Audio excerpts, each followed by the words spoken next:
Freedom must run deeper than the free flow of capital. Freedom must mean more than the free trade of goods and services. The world will be free. The world will be free when we have freedom of speech for every nation. I wrote it. The world will be free when there is freedom to worship for everyone. The world will be free when we finally shake off the rusted chains of tyranny. Yes. Whether in the guise of fascist dictatorship. You getting nervous? Or economic slavery or ethnic hostility. A little nervous? Or, wait for it, the crushing yoke of Islamic fanaticism. America doesn't have a monopoly on what's right. And even if we did, I think you're going to have a tough time convincing the Arab world. Well, we'd like to talk to them about it. That ought to do the trick. It's worth a shot. The U.S. Constitution defends religious pluralism.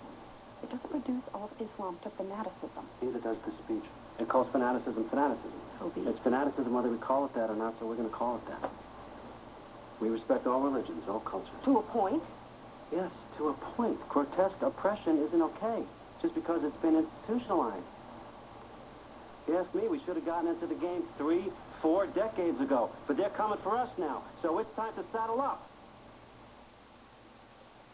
Toby. We do know what's right. This is why they hate us. There's a lot of reasons why they hate us. You know when they're going to like us? When we win. Andrea, it took 3 days to get the language through NSC and the NSA. Yeah. It isn't coming out of the speech. I didn't think it was. Why are we here for an hour? Several members have drafted an insert. Will you look at it? Sure. This will follow your paragraph. Our goal is neither to preach nor proclaim American values. We have deep respect for our Islamic brothers and sisters, and we have a great deal to learn from the values of tolerance and faith that are deeply held throughout the Islamic world. So this is your way of saying any resemblance the previous paragraph may have had to foreign policy is purely coincidental. That's right. Guess what? What? Our goal is to proclaim American values. This speech isn't supposed to be about ideology. It's supposed to be about reality. I think the president will decide what the speech is supposed to be about, but the reality is the United States of America no longer sucks up to reactionaries, and our staunch allies will know what we mean. We don't have any staunch allies in the Arab world, just reluctant ones. We have a coalition held together with duct tape, a coalition without which we cannot fight. Nobody's blowing off the coalition, and that coalition will be plenty strong. But when we win? That's right. What's Egypt going to think? Or Pakistan? That freedom and democracy are coming soon to a theater near them, so get dressed. Toby, you guys are on a thing right now.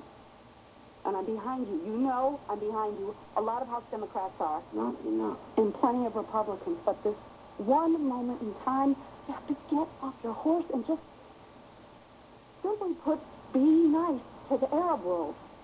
Be nice? Yes. Well,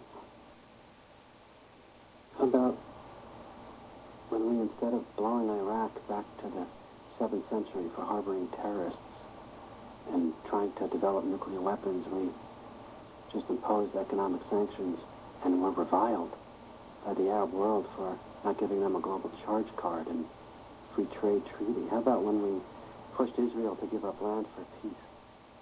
How about when we sent American soldiers to protect Saudi Arabia, and the Arab world told us we were desecrating their holy land, will ignore the fact that we were invited? How about 2 weeks ago in the State of the Union when the president praised the Islamic people as faithful and hardworking, only to be denounced in the Arab press as knowing nothing about Islam? But none of that is the point. What's the point? I don't remember having to explain to Italians that our problem wasn't with them, but with Mussolini. Why does the U.S. have to take every Arab country out for an ice cream cone? They'll like us when we win. Thousands of madrasas teaching children nothing but the Quran and to hate America. What do we see about that?